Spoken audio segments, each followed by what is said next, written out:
Hey everyone, welcome back to the Scaling Freedom podcast, where our job here is just to cut through all the hype that you're hearing out there and truly bring in value and share stories of what's truly useful for real businesses. And today, very excited to welcome Scott Meyer to the show. Scott is a co-founder and CEO of Chipp.ai, a platform on a mission to bring AI for all by helping thousands of builders create powerful, customized AI agents. And Scott, I love this moniker that you're known as the Rosetta Stone in the AI, helping people sort of translate this complicated language into something that's meaningful and practical and usable. And I'm very excited to just learn from your insights, and let's have a good show.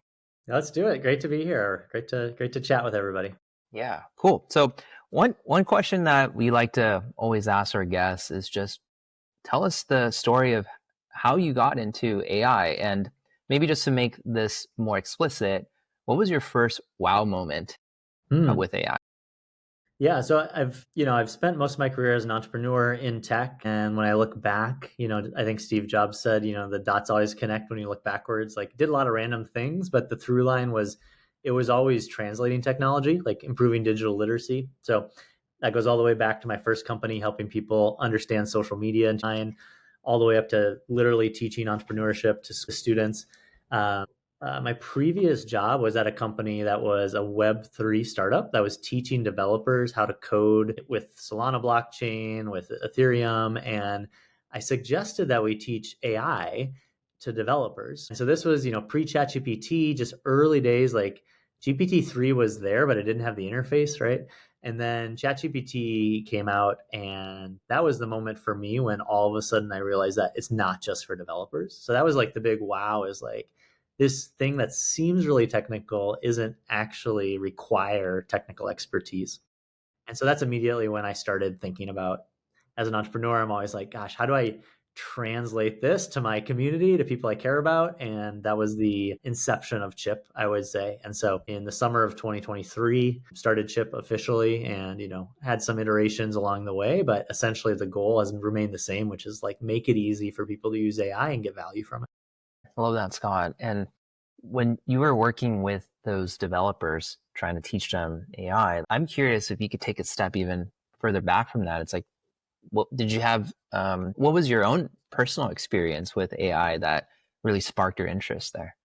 I think the biggest wow moment for me, and like the thing that really brought it to a real scenario, was I was helping out a local nonprofit apply for a grant. And that was, I would say, like the first time I used ChatGPT in like a very explicit, like outcome driven way, instead of just kind of playing with it. And, I was able to deliver a really high quality grant application for them that got funded in an hour. And they didn't know that, but I did. And then when I saw the results, and it was like, AI for good, I was like, whoa, this is not just for, hyperscalers and super techie people. Like, if it can help my local nonprofit, like bring in funds to the community to help our, my kids and other people's kids, like that's really exciting. So I think that was, for me personally, like the first business case, and sort of opened my eyes to what's possible. That's beautiful, Scott. I just got some shivers down my spine. I think not enough people talk about AI for impact, and maybe we can segue there Yeah. a little bit if you want to riff with me here. Oftentimes, when we talk to founders, it's more on the practicality sense, like how do I use it to improve my business, improve top line, improve bottom line, uh, that sort of stuff. I really love your story about that. Your first interaction with AI is actually writing a grant proposal and getting Yeah. that funded. And actually, I think that's huge. And so I'm curious, are you doing anything from an AI and impact standpoint right now? Like, how might Chipp be at the intersection of that? And just how do you think about the intersection of AI and impact long term? Yeah. I am excited about AI because it helps communities like mine and Fargo add the knowledge and talent that maybe isn't present in our communities.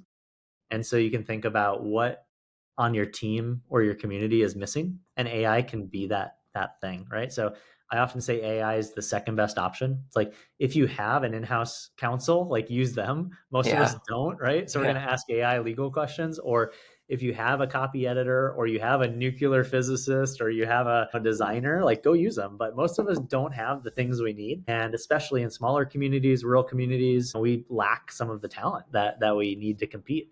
And all of a sudden, this enables a small population to have an outsized impact. And so I think about impact that way. Like everybody now has this lever and they can use it to move the world, as the saying goes. And then like specifically with those who are doing like nonprofit or for good work, like it solves this problem of making everyone average or above average immediately.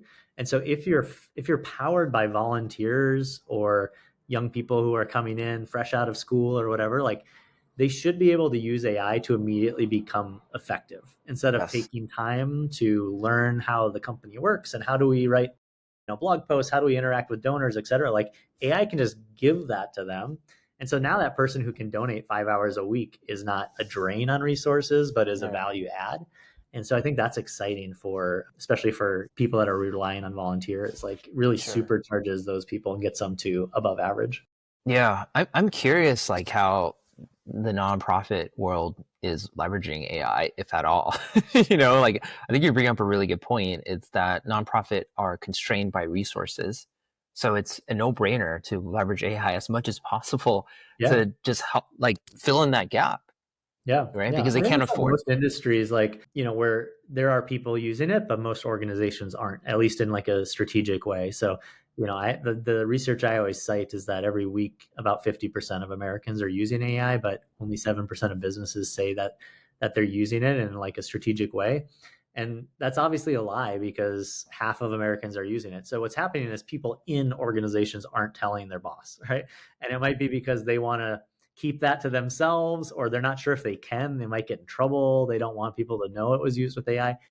I go the other way and tell people like you need to normalize this because the company or the organization's missing out on all the benefits. Like if you have one person on your team that is good at AI, they should tell everybody else and the company as a whole can benefit instead of that one employee. And what I find fascinating is it's not the CTO or it's not the most technical person. It's usually the person who's doing the task, which might be an admin assistant, it might be a marketer, it might be a content creator. Like they're the ones who have the experience using AI in a practical way that often can share it horizontally. So I call this the AI geyser, which is basically, there's this bottom like flow of water of ideas. And some of these ideas the organization needs to take and shoot up into the air and spread out all over the organization. So I always tell people like start with lunch, like have a lunch and learn, have a shared Teams channel or Slack channel where you drop in prompts or how you're using it. At Chip, what we have is like a home, we call it an HQ, like your headquarters. And like you can add the prompts or the agents you've built so other people can use them.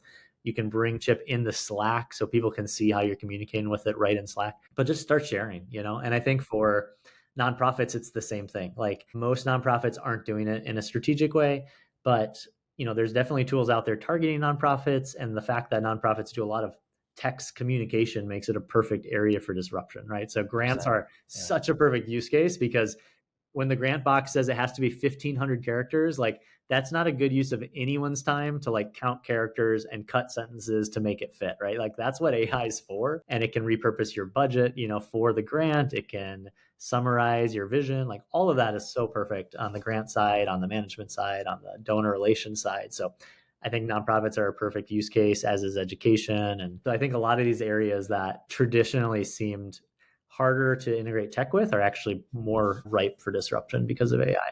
Yeah.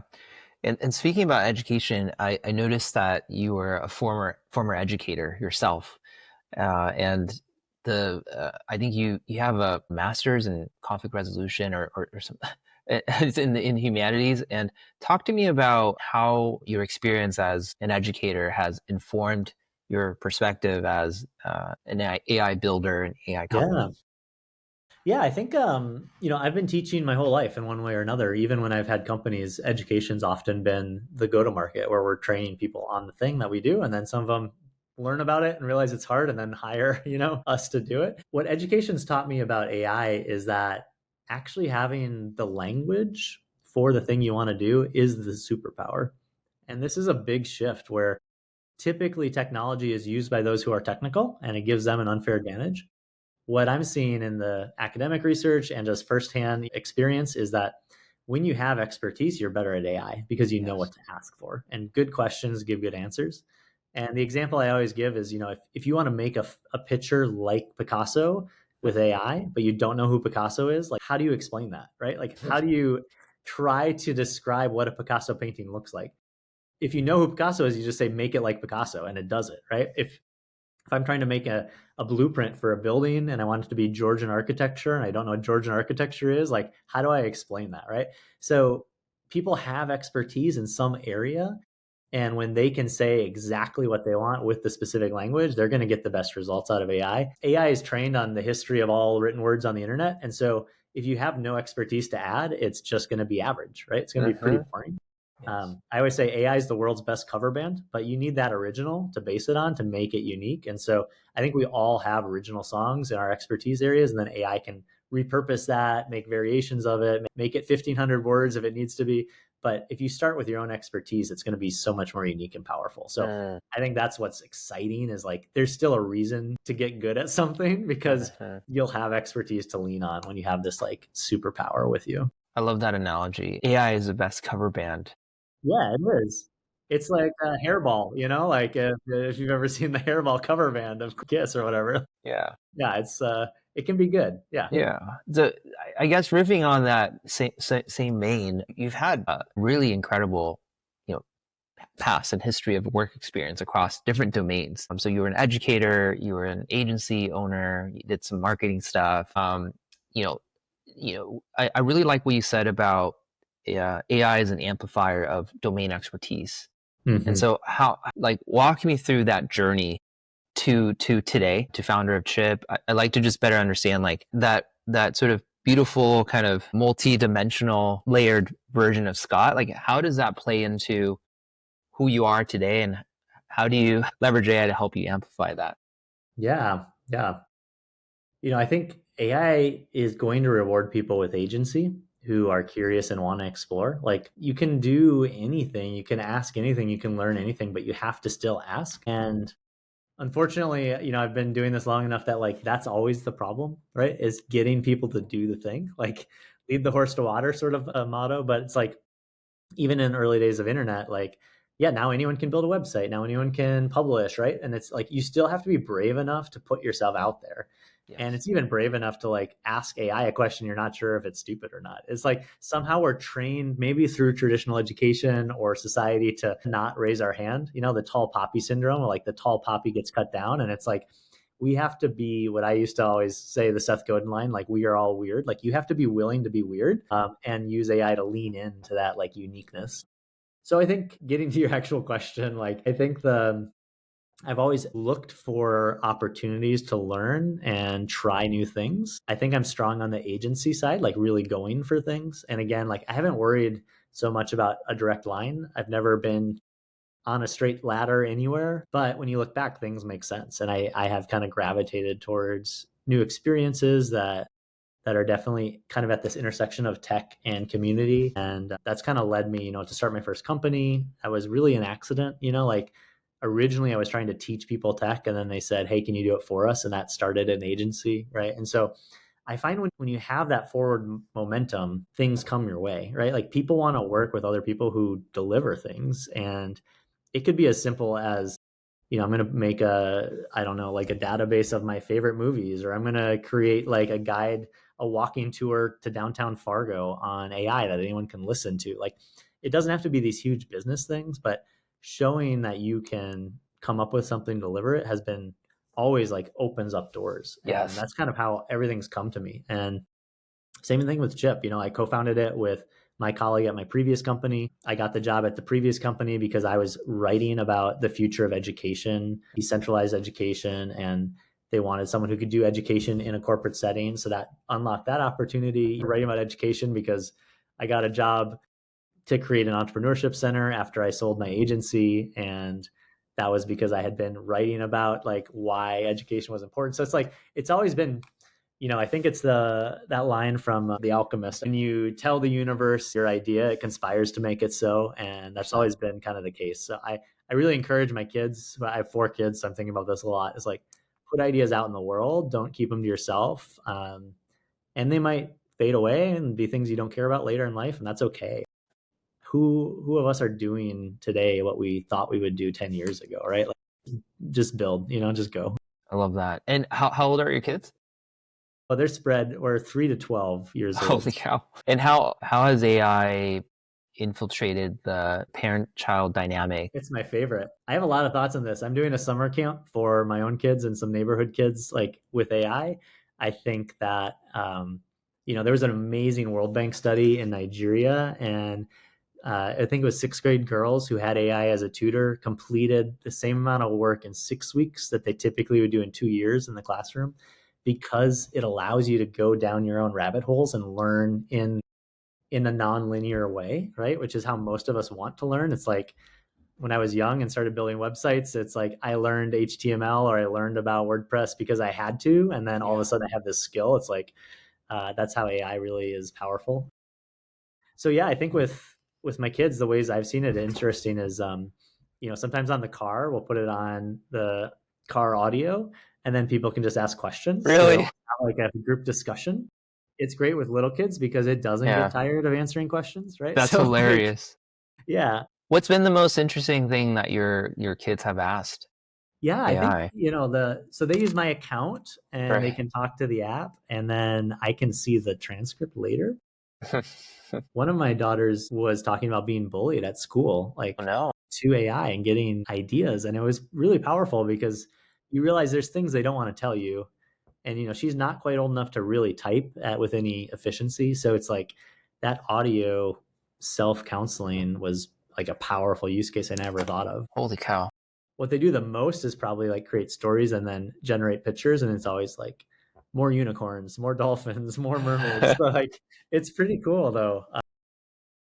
So yeah, I'm excited to see how it continues to evolve. I think the user interface for kids will improve a lot Yeah. over the coming months and years, and there's a lot of opportunity. Yeah, that brings us such an interesting point. Like, I don't think anyone's thinking about user interface for kids. Yeah, Right. yeah. I mean, I liked somebody's take on the Rabbit R1, that kind of device that flopped, and they were saying, if it was the guy from Build Space, and so he was saying, if they would have just pitched it as like a kid's AI device, it would have been like Mm, the most popular device ever, because it didn't work that well, but it was like, not connected to the internet. You could just like talk to it. It's sure. like, so it's all positioning. And I know as a parent, I'm like, I'm looking for flip phones, right? Like there's this resurgence of the 90s. It's like, would I Yes. put in a landline in my house so my kids can still call their friends, but not have an assault of notifications and social media? So it's like, I think there's a really interesting mix to be had for young users for sure. Yeah. It sounds like you're really embracing AI even in the household with your kids. I love that. Yeah, I'm trying. I mean, when you're busy and going a million directions, it's a big help. Yeah. I love to use it to clean out the fridge. Like, what can I make with this? And take a picture of my fridge. Yep. I use it for my own workout, so it's my physical trainer, and I don't know. I mean, yeah, I use it for everything. So Yeah, no, I love it. Let's shift gears a bit and talk about current state today. For our audience sake, tell us more about Chipp.ai. What does the platform do? I mean, I know, but I just, love to yeah, yeah, hear of from course. you. Like Well, what's yeah, I mean, I think every business, every person has this gold mine of knowledge, right? And ChatGPT or whatever LLM you're using doesn't have that, right? So, how do you use AI as a business or as a team to work better? And so, Chip really makes it easy to build AI agents or applications, whatever we want to call them, built on your own knowledge. And what makes it really powerful is that you can control every aspect of it. So, you can control which model you use. So, it's built on top of all the different models. You can control the memory. So is it stored, across different models? You can control the branding. You can see the chat logs to see what people are talking about, and you can share it. So you can build something for everyone on your team, and they can use it even if they don't know necessarily how to use AI or how to prompt, right? So it's an easy way to build, custom GPTs with a lot more power, integrating anything. So whether it's YouTube or Notion or Google Drive or whatever, it's all in there. Yeah, we're just scratching the surface. We have a big user conference July 21st. So invite people to join the live stream. You can go to the Chip website and find that. And we have a whole slew of new features coming out that really bring Chip, I would say, into the workplace, where I can have a headquarters for my team. anyone can build. I can control privacy. I can even run it locally so nothing gets shared with OpenAI. So it's kind of what we've heard businesses asking for, and bridging that problem of people using it personally but not as a business. We really want to think about team AI and how that. Here's a fun question for you. What's your vision with Chipp.ai long term? And I'm also curious, what's been the most surprising use case of Chip that was unexpected from one of your Yeah. customers?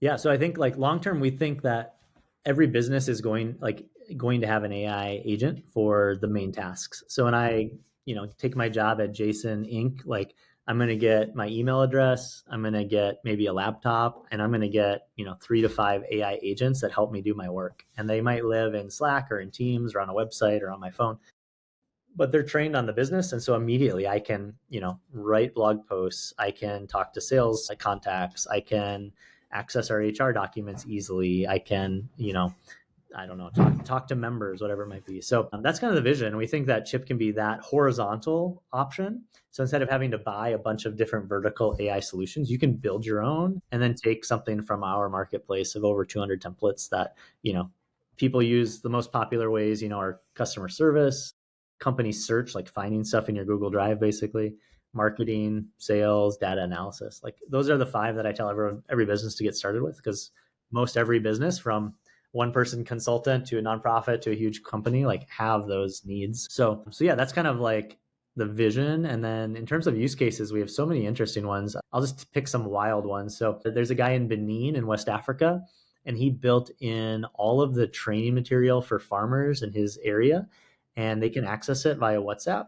And so in the field, they can actually say, like, I'm in this part of my field growing this crop. It's this day. Like, how much fertilizer should I put on? And it brings back answers, for their little local area. Like another, more probably typical use case is like this international organization called IFTA. So they're the International Food Distributors Association, like basically Cisco and those kind of people. And they have a huge member base, and they do all this research. So like, how is tariffs impacting our industry? What's the price of labor? All this stuff. And they want to give members access, but only if they're members, and they want to make it easy for them to get it, not have to read a bunch of PDFs. So they use Chip. They upload all their knowledge into Chip. They allow people on their website to ask 3 questions, and then it says to keep going, you have to sign in. And they sign in, and they can access the latest research, podcasts, YouTube videos, join a committee, upgrade their account, all that stuff. So it's like a combination of like company search and customer support kind of rolled up into like a typical search experience. So those are like a few like interesting ones. And then, like I said, those 5 use cases people are using all the time, whether it's in education or healthcare or finance. One thing that Chip allows is for people to use it as a white labeled product or as a private product in their own infrastructure. So nothing goes out to the LLM providers. So that works a lot in healthcare, finance, education. So Got it. Yeah, so those are a few ways that people are using it. Yeah, we're big fans of Chip. I mean, that's why we invited you to our show. We're actively using Chip and primarily using it for demo purposes. Yeah. It's like, hey, we show our demo to our client. Client's like, this is really cool. Like, how can I get my hands on it? It's like, well, there's a link, and try it out. So I'm like, oh, we got to get Scott on the show to pick his brain a little bit. So happy to hear that. And we do have a lot of agencies use Chip, sort of that model where they either build solutions and sell them to their clients, or they use Chip to build MVPs, and then we'll go build like a bigger version. So we do have an agency program. If anyone listening is trying to resell Chip, build on Chip, whatever, like happy to have you do that. And you can join and get a lot of education. And I know I mentioned before we turned on the recorder, but I am a former educator, as is my co-founder. So we have a very active academy. So the Chip Academy is a great place for anyone to learn about AI, not just Chip. And you can, learn everything from prompt engineering to how to ground AI to how to start as an agency to how to brand AI. So encourage people to sign up. It's on our website, or also chip.disco.co. And that's free to use, and you can ask questions. Lots of great people there. So encourage people to sign up. Yeah, Franco on our team has been raving about that. I think he's been going through the material. Yeah, nice. That's awesome. Yeah, we try to update it every week, and we do live events. We just did AI and education this morning. So always kind of adding more content to the world. Fortunately, you can sort through it with Chip. I'm going to bring this conversation home in the last 5 minutes. And the reason why our listeners listen to us is because, it's like, hey, our team tries to de-hype the hype and bring in like practical case studies and how are people using AI to improve their lives or improve their business. Do you have a recent story you can share from either a past customer of yours or even from your own personal experience where hey, this business owner or founder was had some resistance, either himself or herself or their people had some resistance. Yeah, How yeah. did you guys get them through that journey, and how are they applying AI to improve their business today? Yeah, well, I can take it full circle. We started Yeah. with nonprofits. I can take Yeah. it back there. We just worked with what's called the FM Area Foundation. So it's basically a nonprofit to help nonprofits like Uh-huh. in Fargo Moorhead, so my community here. And one of the things they always are trying to tell people, potential donors, is like, you don't have to just donate money, right? Like you can donate stocks, you can donate houses, you can donate inheritances. And so they wanted to build a tool for financial advisors to be able to advise their clients on how to donate better to local Cool. nonprofits. And so they used Chip and they built in, all these materials from other people. So they went to YouTube and there was authors they already know and love. And so they pulled down videos on how do you donate stocks? How do you do this? How do you do that? And now it's like a really easy tool, both for advisors who are going to meet with individuals, as well as people who just want to learn about giving. And it walks them through like, what's the best way to give if I'm donating from a company versus an individual versus a family fund. So really, specific use case lives on their website now. And then other On the nonprofits, advisor's website, it right? lives on the Fargo Moorhead Area Foundation. And then Wow. Okay. advisors go to it and use it. And I see. then they're offering it to nonprofits to also use for their own kind of advising purposes. Got it. So it's for advisors to know how to better advise their clients on how to give that's non-cash giving, basically. Yeah, exactly. How do you non-cash give in a way that is tax efficient and impactful? And then, individuals can go use it too, but I think the nonprofits are enjoying it because they don't always have that financial expertise, but they have people who want to support them, and they're like, "Hey, go ask this thing, and we'll find ways for you to help us out." Okay, that's beautiful. I'm going to end on 3 rapid fire questions that we typically ask our guests. And so let's go. What's your number one favorite AI tool that you use every day? Well, I use Chip every day. Besides that, I would say, I want to do something counter, not just ChatGPT, which I also use frequently, but I would say I use Descript almost every day, which is a video editing tool. Yeah. And, you might not think of it as like an AI tool, but the AI features help me a lot. So it cleans up my audio. It helps me cut social clips. I use that all the time. Okay, good. And then what's your favorite advice that you would give to founders or business owners trying to implement AI, but they're just kind of feeling a bit stuck or overwhelmed? Yeah, I would say I always say AI is great at what you hate. So start with something that you really hate doing and just build for that. Because if you have a lot of reason to make it work, like this is painful and annoying, you're going to be more likely to do it rather than can I write a better email? Like that's a little underwhelming actually. So I love people to find things that they hate, whether it's analyzing spreadsheets or, I don't know, writing notes after a Zoom call. Or I always tell people start with simple stuff, take a picture of handwritten notes and turn it into text.